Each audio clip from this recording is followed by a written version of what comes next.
మీ కుటుంబ శాంతి, ఆరోగ్యం, ఆర్థిక అభివృద్ధి కోసం రుద్రాక్ష మహాపూజలో తప్పక పాల్గొనండి. ఇప్పుడే నమోదు చేసుకోండి. హాయ్ హలో నమస్తే, welcome back to Suman TV. Present మనతో పాటు ఉన్నారు corporate and soft skills trainer Madhuravani గారు. నమస్తే మ్యామ్. నమస్తే అండి. మనం చాలా వీడియోలో మాట్లాడుకున్నాం ఏఐ వల్ల జాబ్స్ పోతున్నాయి అనేసి. ఒక్కసారి మనం చూసుకుంటే ఇప్పుడు 2026లో ఉన్నాం కదా, 2030 వరకు వెళ్తే మంచిగా ఇన్కమ్ ఎర్నింగ్ జాబ్స్ ఏంటి అంటే, మామూలుగా చూసుకుంటే మనం చిన్న చిన్న జాబ్స్ ఏవైతే ఉంటాయో అవన్నీ కూడా ఇప్పుడు అవసరం అవుతున్నాయి. ఈ ఆర్టిఫిషియల్ ఇంటెలిజెన్సీ అనేది అన్నిటిని రీప్లేస్ చేస్తుంది, కానీ కొన్ని సెగ్మెంట్స్ వరకు అది టచ్ చేయలేదు అని చెప్పేసి ఒక టాక్ అయితే ఉంది.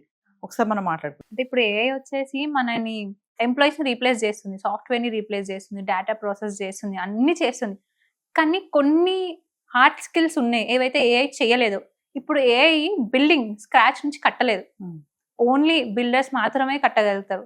అండ్ ఫార్మర్స్, అది ఓన్లీ ఫార్మర్స్ మాత్రమే మనకు సస్టైనబుల్ ఫుడ్ ఆర్గానిక్ ఫుడ్ ఇవ్వగలుగుతారు. ఏఐ చేస్తుంది అవన్నీ చేయలేదు. సో అందుకని మనం 2030 వరకు చూసుకుంటే ఏఐ ఇప్పుడు మనం అందరూ కొన్ని రోజుల ముందు ఎలా ఉండే అంటే చదువుకొని జాబ్ తెచ్చుకొని ఏసీ రూమ్ లో వర్క్ చేసే బాగుండు అలాంటి ఒక డ్రీమ్ లో ఉండే. కానీ ఇప్పుడు మనం చూసుకుంటే చాలా మంది యుఎస్ యూకేలో వర్క్ చేసి ఇక్కడ వచ్చి ఫార్మింగ్ చేస్తారు, సెటిల్ అవుతున్నారు, మంచిగా ఫార్మింగ్ చేసుకుంటున్నారు.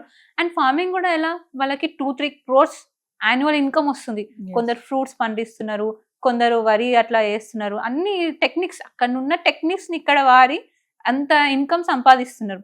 సో మనం చూసుకుంటే 2030 వరకు ఫార్మింగ్ కానీ, కార్పెంటర్ కానీ, బిల్డర్స్ కానీ, మెకానిక్స్ కానీ, వీళ్ళకి హార్డ్ స్కిల్స్ కి ఎక్కువ అవసరం ఉంటుంది. ఎందుకంటే మన వరల్డ్ లో హార్డ్ స్కిల్స్ రిక్వైర్మెంట్ చాలా ఉంది. ఎందుకంటే అందరు ఏఐ అంటున్నారు, కానీ ఏఐ వెళ్ళి ఏదన్నా మిషన్ రిపేర్ చేయగలుగుతుందా?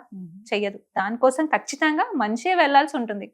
సో మన వాళ్ళు చాలా మంది ఆల్రెడీ ఇలాంటి దాంట్లో స్టార్ట్ చేసుకొని ఉన్నారు.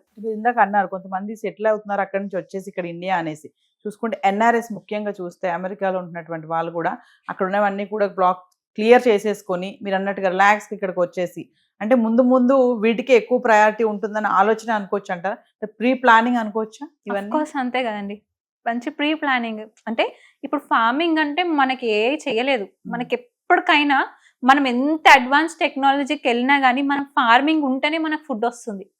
సో అంత మంచి స్ట్రాటజీ యూజ్ చేసి ఇక్కడికి వచ్చి అక్కడ సంపాదించే దానికన్నా డబుల్ సంపాదిస్తుంది ఇక్కడ, అది కూడా మన కంట్రీలో, మన ల్యాండ్ లో. సో అందుకని మంచి స్ట్రాటజీ అది అనుకోవచ్చు. కెరియర్ పరంగా చూసుకుంటే మరి నెక్స్ట్ లెవెల్కి మన కెరియర్ బాగుండాలి అనుకుంటే ఎలా ప్లాన్ చేసుకోవాలి? ప్రజెంట్ ఉన్నటువంటి ఈ సిచ్యువేషన్లో ఆర్టిఫిషియల్ ఇంటెలిజెన్స్ కానీ టెక్నాలజీ బాగా డెవలప్ అవుతున్న ఈ టైంలో, కొన్ని ఉద్యోగాలు పోతున్నటువంటి ఈ టైంలో మన కెరియర్ని ఇంకా బాగా బిల్డప్ చేసుకోవాలంటే ప్రజెంట్ ఉన్న జనరేషన్కి మీరు చెప్పేటటువంటి సజెషన్స్ ఏమైనా ఉన్నాయా? ఇప్పుడు ప్రెసెంట్ జనరేషన్ ఒకవేళ మీరు టెక్ సైడే వెళ్ళాలనుకుంటే మిమ్మల్ని మీరు ఎప్పటికప్పుడు అప్గ్రేడ్ చేసుకుంటా ఉండాలి.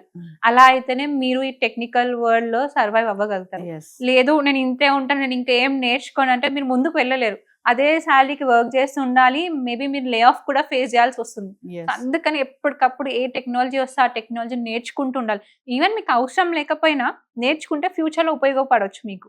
అంటే మీ శాలరీ హైక్ కానీ, మీరు ఇంకా ఎక్కువ ప్రమోషన్ కావాలనుకుంటే ఖచ్చితంగా మీరు అప్గ్రేడ్ అవ్వాల్సిందే. ఇప్పటికీ కూడా చాలా మంది స్టూడెంట్స్ ఏంటంటే సాఫ్ట్వేర్ అనే జిల్ చాలా మందికే ఉంది.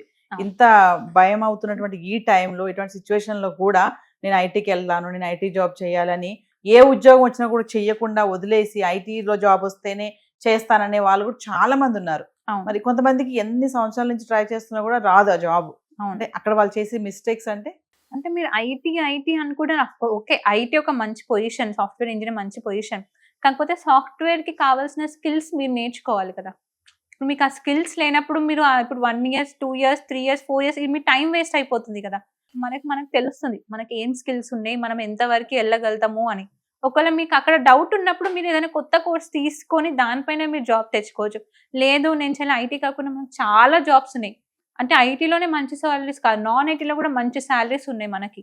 సో మెయిన్గా మన స్టూడెంట్స్ తెలుసుకోవాలి ఏమేమి ఉన్నాయి మార్కెట్లో, మనకి ఏం జాబ్స్ అవైలబిలిటీ ఉన్నాయి, మనకి ఏది సూట్ అవుతుంది.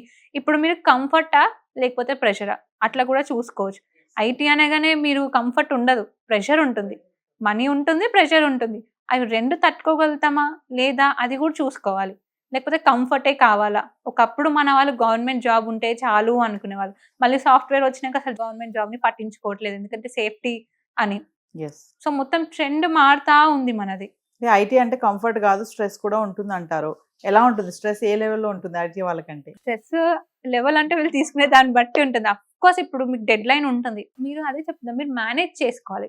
వర్క్ ని మేనేజ్ చేసుకుంటే స్ట్రెస్ ఉండదు. వర్క్ ని టైం ని మేనేజ్ చేసుకుంటే మీ వర్క్ కంప్లీట్ ఎప్పటికప్పటికి పెండింగ్స్ లేకుండా చూసుకుంటే స్ట్రెస్ ఎందుకు ఉంటుంది? ఉండదు. Yes. మీరు మేనేజ్ చేసే దాన్ని బట్టి కూడా ఉంటుంది. మనం Yes. ముందు మాట్లాడుకున్నట్టు స్ట్రెస్ 2 టైప్స్ ఉంటుంది. ఒకటి బ్యాడ్, ఒకటి గుడ్. అది ఎలా తీసుకుంటారు అనేది మీది. బ్యాడ్ స్ట్రెస్ అనుకోండి, ఆ స్ట్రెస్ వల్ల మీరు అక్కడనే క్విట్ అయిపోతారు, ముందుకు వెళ్ళలేరు. గుడ్ స్ట్రెస్ అనుకోండి, దాని నుంచి నేర్చుకుంటారు. ఓకే, ఇవాళ ఈ ప్రాబ్లం ఫేస్ చేసిన, దీన్ని ఎలా నెక్స్ట్ ఏ స్టెప్ తీసుకోవాలి, దీని నుంచి ఏం నేర్చుకోవాలి, నేర్చుకొని నేను ఎలా మారాలి, అది గుడ్ స్ట్రెస్ అవుతుంది. సో ఏదేమైనా 2030 వరకు మాత్రం అంటే ఆర్టిఫిషియల్ ఇంటెలిజెన్సీ టచ్ చేయని సెక్టార్స్ కూడా కొన్ని ఉన్నాయి. చాలా వాటిని ఉన్నాయి. అసలు వాటి జోలికి కూడా వెళ్ళదన్నమాట. అవును, చాలా ఉన్నాయి అలాంటివి. అంటే ఫ్యూచర్ లో వాటి వైపు మనం వెళ్తే we can survive. Of course అంతే కదా? అంతే. ఇప్పుడు అది మన ల్యాండ్ ఇచ్చిన పని అది మనకి. ఎస్. ఇప్పుడు బిల్డింగ్స్ కానీ, మన పెద్ద పెద్ద విలాస్ కన్స్ట్రక్షన్స్ అన్ని అవి ఏఐ చేయలేదు, మనుషులు ఉండి చేయించాల్సి వస్తుంది.